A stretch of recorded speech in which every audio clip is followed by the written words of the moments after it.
Hello friends, हम 31 दिसंबर का Indian express discuss कर रहे हैं। तो यहाँ पे फर्स्ट न्यूज़ है, government agrees on power subsidy stubble curbs. तो गवर्नमेंट और फार्मर्स के बीच में जो प्रोटेस्ट चल रहा था, जो फार्मर्स प्रोटेस्ट कर रहे थे, और गवर्नमेंट और फार्मर्स के बीच में जो एक डेडलॉक हो गया था, वो सॉल्व होता हुआ नज़र आ रहा है। जो बेसिकली फार्मर्स के 4 इश्यूज़ थे। पहला कि इन तीनों लॉज को आपको रिपील करना है। दूसरा, एमएसपी को लीगल गारंटी बनाना है। उसके बाद इलेक्ट्रिसिटी बिल से रिलेटेड कुछ उनके इश्यूज़ थे। साथ ही साथ स्टबल बर्निंग से रिलेटेड इश्यूज़ थे कि स्टबल बर्निंग को पिनलाइज करने वाले प्रोविजंस से उनको बाहर रखा जाए। तो अब सेंटर एग्री कर गई है to decriminalise stubble burning by excluding farmers from the ambit of the commission of the air quality management and NCR and adjoining areas ordinance 2020। तो सेंटर ने एग्री कर लिया है कि फार्मर्स जो हैं उनको उस ऑर्डिनेंस में डीक्रिमिनलाइज किया जाएगा उनके द्वारा की गई स्टबल बर्निंग को। इसके अलावा फार्मर्स को ये भी डर है कि इलेक्ट्रिसिटी बिल की वजह से क्या होगा, जो उनको सब्सिडी मिल रही है वो नहीं मिल पाएगी। तो ये भी इंश्योर किया गया है कि which are intended to change the existing mode of subsidy payment to consumers. तो इस पर भी कोई एमिकेबल सोल्यूशन निकलता हुआ नज़र आ रहा है। जब कुछ भी आएगा तो हमें पता चल जाएगा। लेकिन इस बारे में कोई नहीं बात की गई है कि न्यू फार्म लॉस को रिपील करना है कि नहीं करना है। तो आप बस इन दो चीज़ों के बारे में पढ़ सकते हो।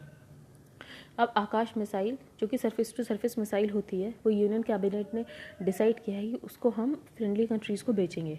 ठीक है, for fast approval support of defence platforms.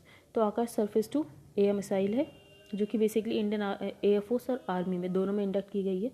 और इसमें 96% इंडिजनाइजेशन से बनी हुई है। ठीक है, तो बेसिकली ये क्या प्रमोट कर रही है, इससे ये भी प्रमोट हो रही है आत्मनिर्भर भारत में।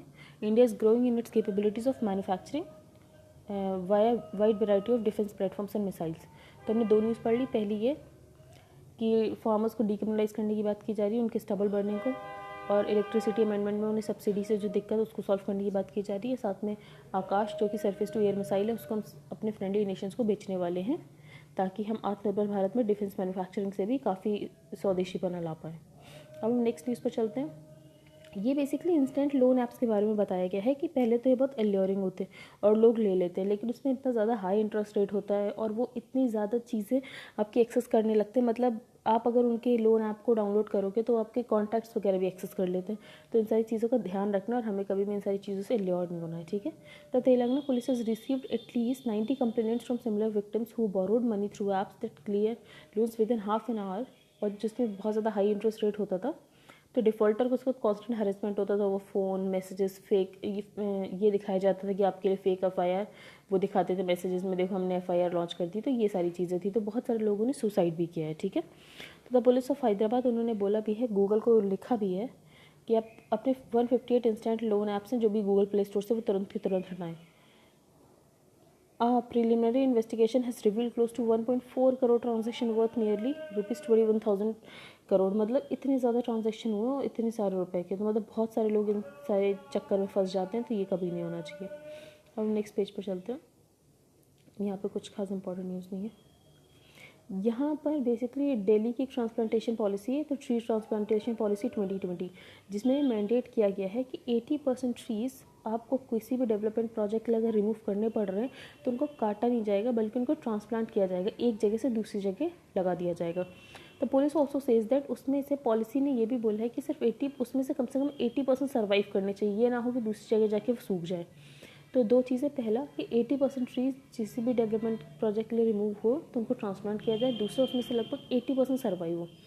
तो ये वाला नॉर्म है कि एक ट्री अगर आप इफेक्ट कर रहे हो डेवलपमेंट के लिए तो आपको 10 ट्रीज़ लगाने, वो वाला नॉर्म भी चलेगा ऐसा बोला गया है। ठीक है, तो इस बारे में कुछ है, आप देख सकते हैं। यहाँ पे खास कोई इंपॉर्टेंट न्यूज़ नहीं है। नेक्स्ट पेज पे चलते हैं। यहाँ पर आसाम ने बेसिकली एक बिल पास किया है to turn madrasas into regular schools.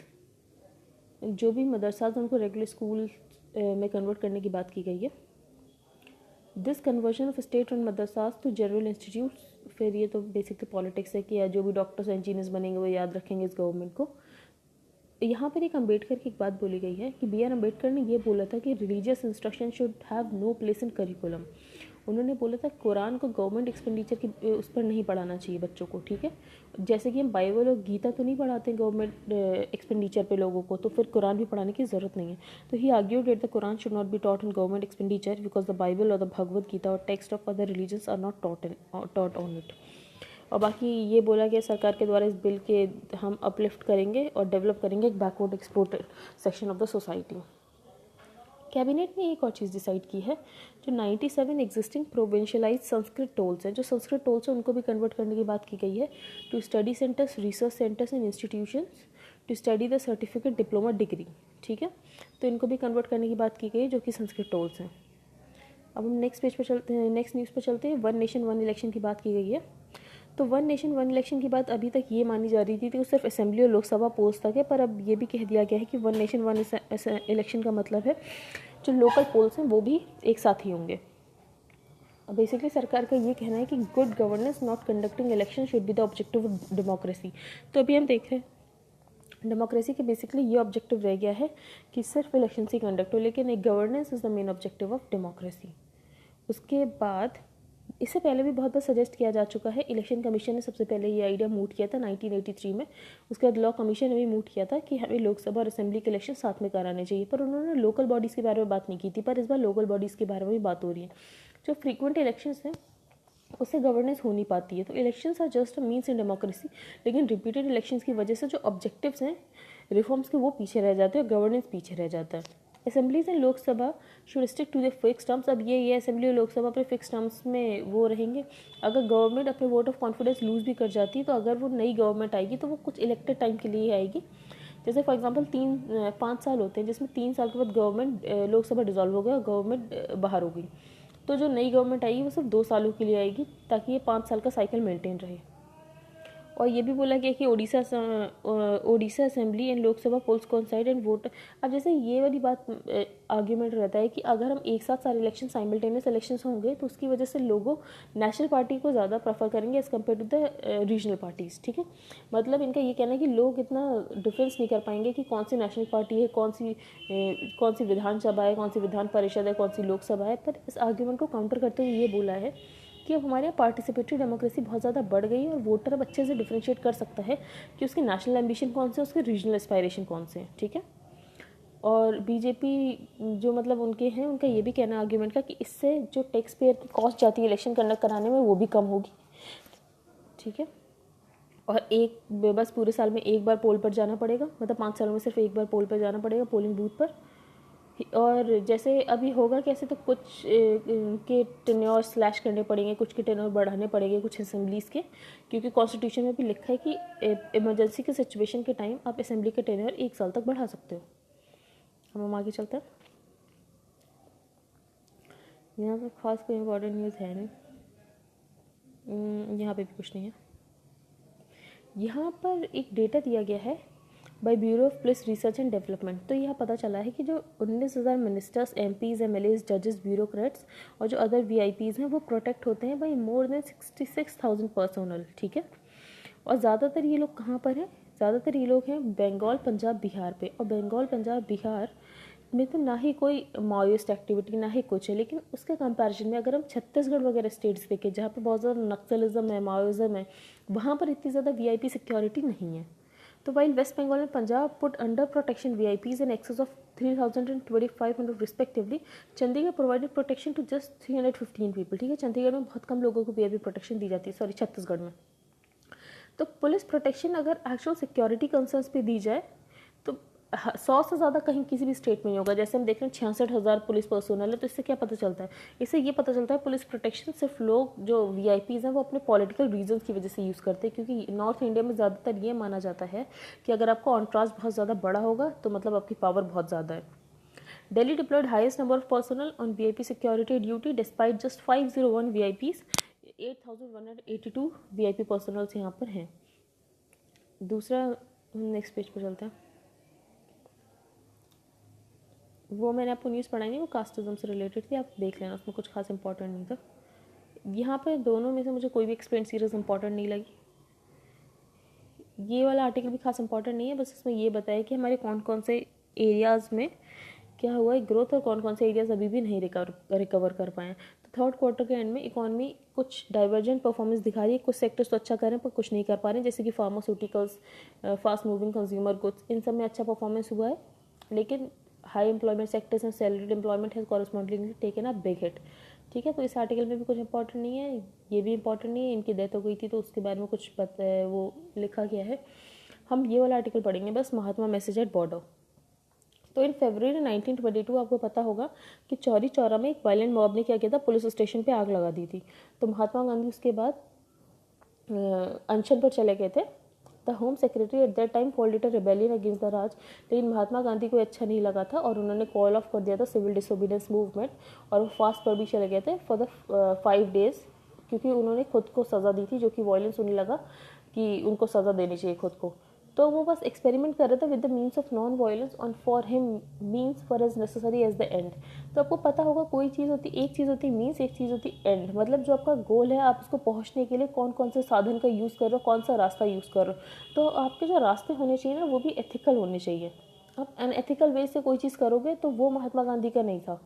तो he wrote in young India, they say means are after all means, I would say means are after all everything. मतलब उनका कहना है, लोगों का ये कहना है कि बस कोई भी रास्ता हो, मंजिल पहुंचनी चाहिए, लेकिन उनका मानना ये था जो रास्ता है वही सब कुछ होता है। हमें हमेशा एक अच्छा रास्ता चुनना चाहिए, सही रास्ता चुनना चाहिए। तो there is no wall of separation between means and ends. ठीक है, तो जो हमारे गोल है, जिसको हम जितनी अच्छे से उसको निभाना चाहते हैं, उतने अच्छे हमारे रास्ते होने चाहिए। फिर ऑथर ने बोला, टुडे जैसे कि मार्केट इवॉल्व हो रहा है, तो कंज्यूमर ज़्यादातर, हम सिटीज़न के बजाय ज़्यादातर कंज्यूमर बनते जा रहे हैं। हमारे अंदर एस्पिरेशन ऑफ कंज्यूमरिज्म आ गया है कि अगर हमें लगता है कि हम कोई शेल्फ से उठा के कोई सोल्यूशन नहीं ले पा रहे हैं, तो फिर उसके बाद क्या होता है, उनका स्ट्रेस और एंगर जतने लगता है। तो सिटीज़न को ये पता होना चाहिए कि अगर उसको कुछ राइट्स मिल रहे हैं, तो साथ ही साथ उसकी कुछ ड्यूटीज़ भी है, उसको वो ड्यूटीज़ भी परफॉर्म करनी है। जैसे कि अभी हम देख रहे हैं, प्रोटेस्ट के दौरान पब्लिक प्रॉपर्टी को डैमेज किया जाता है, तो ये सारी चीज़ें नहीं होनी चाहिए। ठीक है, इसके अलावा when India celebrated her independence, the Mahatma chose to fast as he was deeply saddened by the riots in Noakhali. ठीक है, जैसे इंडिया को इंडिपेंडेंस मिला था, तो महात्मा गांधी बहुत ही ज़्यादा दुखी थे, क्योंकि राइट्स हो रहे थे हिंदू मुस्लिम, उसकी वजह से।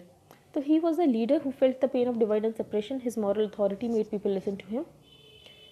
अब इसके अलावा जो गुनान मृदाल हैं, उन्होंने बोला था, most of India's troubling issues can be addressed if one sticks to the path Gandhi had forced.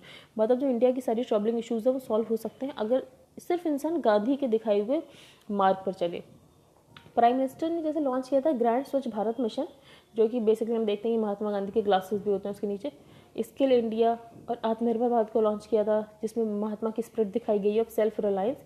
लेकिन ऑथर ने बोला, मतलब needs must be paramount as the end. ठीक है, इंपॉर्टेंट मैसेज यही है कि हमें कुछ भी करना है तो एथिकल वेज में करना है। तो स्वच्छ Bharat is not just physical आत्मनिर्भरता, इट जस्ट अबाउट मैन्युफैक्चरिंग, लेकिन हमारे चिल्ड्रन और जो वीक हैं वो भी उतना ही फील सेफ और सिक्योर महसूस करें इस कंट्री में। ठीक है, तो सिर्फ फिजिकल में नहीं कि हम बहुत ही ज़्यादा केपेबल हो गए, नहीं, हमारे जो गरीब वर्ग है वो भी उतना ही केपेबल होना चाहिए।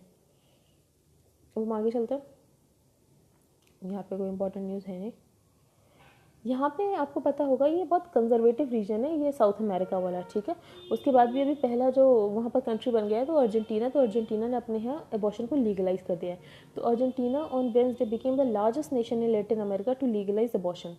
ठीक है, तो ये आपको पता होना चाहिए कि वहाँ पे बहुत, क्योंकि आपको ये पता होना चाहिए जो क्रिश्चियन धर्म है उसमें एबॉर्शन को सही नहीं माना गया, तो उसकी वजह से ये सारे इश्यूज आते हैं।